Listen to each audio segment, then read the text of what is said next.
बिस्मिल्लाहिर्रहमानिर्रहीम। Quantum learning academy में आपको खुशामदीद। आज के इस लेक्चर में हम बात करेंगे about the non protein factors that are involve in enzyme substrate metabolism. Non protein factors का मतलब क्या है और क्यों हम नॉन प्रोटीन फैक्टर्स को एंजाइम्स के चैप्टर में पढ़ते हैं। देखो बेटा, हमने बात की थी अबाउट द एंजाइम, और एंजाइम जो है वो कैरेक्टरिस्टिक्स ऑफ एंजाइम में हमने पढ़ा था कि एंजाइम, अगर आपने वो वीडियो नहीं देखी तो यहाँ पे आपको लिंक मिल जाएगा उसका, या मैं डिस्क्रिप्शन में वो उस वीडियो का लिंक मैं डाल दूंगा, आप उसमें कैरेक्टरिस्टिक ऑफ एंजाइम्स को देख लीजिएगा। मैंने उसमें बोला था कि एंजाइम जो है वो प्रोटीन इन नेचर होता है। इसका मतलब ये है कि जितने भी हमारे पास लिविंग सेल्स में या लिविंग बॉडी में जितने भी एंजाइम्स होंगे वो प्रोटीन इन नेचर होंगे। तो ये बात तो क्लियर है, लेकिन बाज़ औक़ात इस तरह होता है कि एंजाइम के एक्शन के लिए, एंजाइम जो एक्शन परफॉर्म करता है to lower the activation energy करता है, उसमें नॉन प्रोटीन फैक्टर्स भी इन्वॉल्व होती हैं। और इन नॉन प्रोटीन फैक्टर्स की जो है 3 हमारे पास कैटेगरीज हैं। तो वो कौन कौन सी नॉन प्रोटीन फैक्टर्स हैं? तो लेट मी राइट।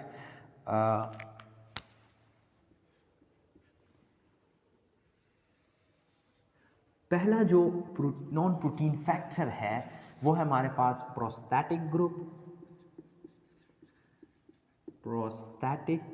ग्रुप।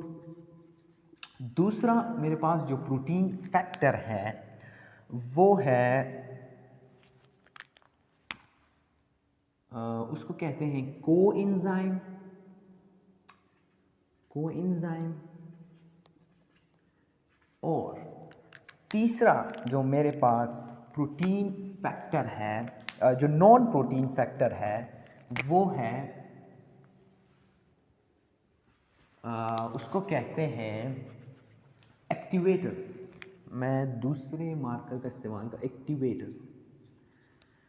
देखो, एक बात बेटा आप लोगों ने जहन में रखनी है कि एंजाइम प्रोटीन इन नेचर होता है और ये जो चीज़ें हैं ये नॉन प्रोटीन होती है। प्रोस्थेटिक ग्रुप भी नॉन प्रोटीन होता है, कोएंजाइम भी नॉन प्रोटीन होता है और एक्टिवेटर्स भी नॉन प्रोटीन होती हैं। इनके कुछ खसूसियात हैं, कैरेक्टरिस्टिक्स हैं, मैं एक एक करके लिखता हूँ यहाँ पे। देखो, प्रोस्थेटिक ग्रुप जो है वो ऑर्गेनिक इन नेचर होगा, इन नेचर। जो कोएंजाइम है ये भी ऑर्गेनिक इन नेचर होगा, और जो एक्टिवेटर्स हैं ये असल में ज़्यादातर होते हैं मेटल आयंस, लाइक हमारे पास मैग्नीशियम हो गया, जिंक हो गया, एक्सेट्रा। तो एक तो ये चीज़ होगी इनके बारे में। दूसरी चीज़ ये है कि प्रोस्थेटिक ग्रुप जो है एंजाइम के साथ परमानेंट बॉन्डिंग बनाता है। मैं इसके बाद जो है आपको एक डायग्राम बना के आपको समझाऊंगा कि किस तरह ये परमानेंट बॉन्ड बनाता है। कोएंजाइम जो है ये टेम्पररी बॉन्ड बनाता है आर्जी तौर पर, जिसको हम कहते हैं आर्जी तौर पर, और एक्टिवेटर्स भी टेम्पररी इन्वॉल्व होते हैं। ये बात भी आपको क्लियर हो गई। पहली बात क्लियर हो गई कि prosthetic group organic in nature है, ये भी ऑर्गेनिक है, ये मेटल आयंस है, परमानेंट, टेम्पररी एंड टेम्पररी। अब बात यह है कि इन नॉन प्रोटीन फैक्टर्स का फ़ायदा क्या है। फ़ायदा ये है कि चूंकि हमें पता है कि एंजाइम्स जो हैं ये हमें हेल्प करती हैं कौन से प्रोसेस में, to lower the activation energy,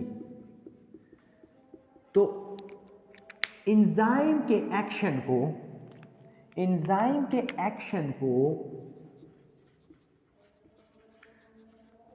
activate करने के लिए ये जितने भी ग्रुप्स हैं, लाइक प्रोस्थेटिक ग्रुप, कोएंजाइम और एक्टिवेटर्स, ये इनमें हेल्प करती हैं। तो आपको समझ आ चुका है कि नॉन प्रोटीन फैक्टर्स का एंजाइम में क्या मकसद है और ये कितने कैटेगरीज में डिवाइड है। पहला जो कैटेगरी है वो है प्रोस्थेटिक ग्रुप, दूसरा कैटेगरी है कोएंजाइम और तीसरा कैटेगरी है एक्टिवेटर्स। अब मैं आपको एक सिंपल से डायग्राम से समझाता हूँ इन तीनों के फंक्शंस को। मैं थोड़ा सा आपको इलस्ट्रेट करके बताता हूँ कि कैसे जो है ये एंजाइम सबस्ट्रेट जो रिएक्शन होता है उसमें ये हमें हेल्प करता है। तो मैं इन चीज़ों को यहाँ पे मिटा देता हूँ, इनकी जो प्रॉपर्टीज़ हैं। देखो बेटा, ये मेरे पास एक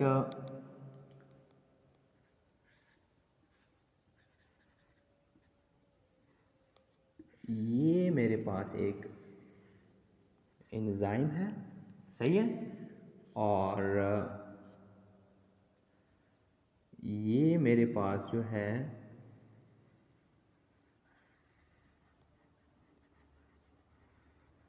ये मेरे पास एक सबस्ट्रेट है, और ये एंजाइम और सबस्ट्रेट जो है दोनों मिल के एक कॉम्प्लेक्स बनाएंगे। मैं यहाँ पे छोटा सा डायग्राम बनाऊंगा ताकि आसानी हो समझने में। इसको मैं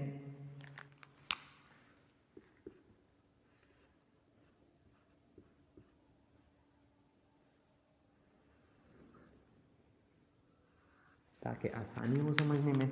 अच्छा, ये सबस्ट्रेट कॉम्प्लेक्स बनाते हैं और फाइनली हमारे पास एक प्रोडक्ट बनता है। उस प्रोडक्ट को मैं इसी तरह सिंपल सा ड्रा कर लूँगा। तो ये एक एंजाइम सबस्ट्रेट कॉम्प्लेक्स एक रिएक्शन है। यहाँ पे ये जो चीज़ है इसको मैं एस का नाम देता हूँ, या यहाँ पे मैं लिख देता हूँ, ये है हमारे पास, सॉरी, ये मेरे पास है एंजाइम और ये मेरे पास है सबस्ट्रेट।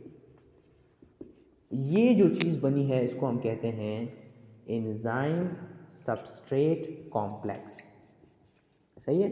ये एक इंटरमीडिएट स्टेज होता है, एंजाइम सबस्ट्रेट कॉम्प्लेक्स का जो रिएक्शन है उसमें इंटरमीडिएट स्टेज होता है, और ये मेरे पास है प्रोडक्ट।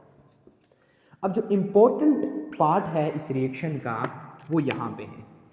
देखो बेटा, जब एंजाइम सबस्ट्रेट के साथ इंटरैक्ट करेगा तो इसको बाज़ औकात एक्टिवेट करने के लिए, इस रिएक्शन को एक्टिवेट करने के लिए हमें इन नॉन प्रोटीन फैक्टर्स की ज़रूरत होती है।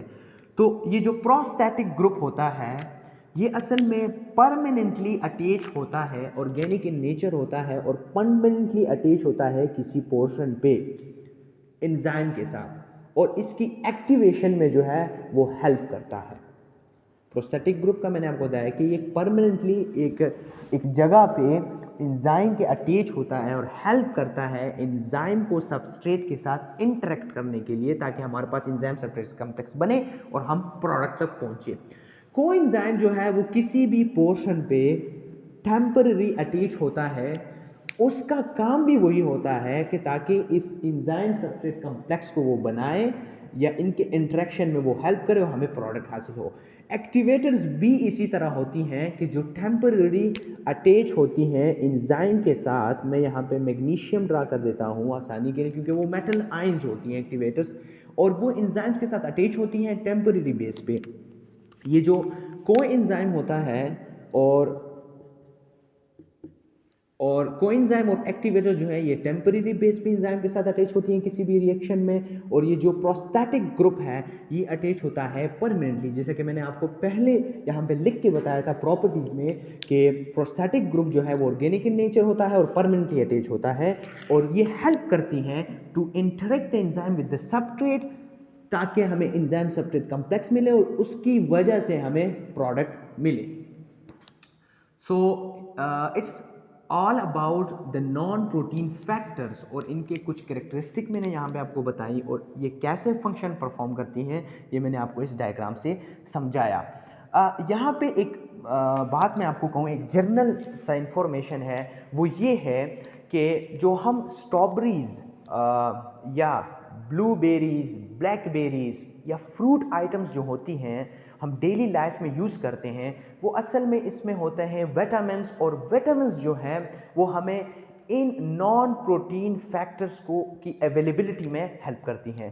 तो कोशिश करें कि आप अपने आप को हेल्दी रखिएगा, आप विटामिन्स खाएं, आप फ्रूट्स खाएं, ताकि आपको इन नॉन प्रोटीन फैक्टर्स की मदद से आपका जो प्रोसेस ऑफ डाइजेशन है, जितने भी केमिकल रिएक्शन है, वो सही तरीके से हो। उम्मीद करता हूँ कि आपको ये वीडियो समझ आ चुकी होगी, ये लेक्चर आपको समझ आ चुका होगा। That's it for today, thanks for watching.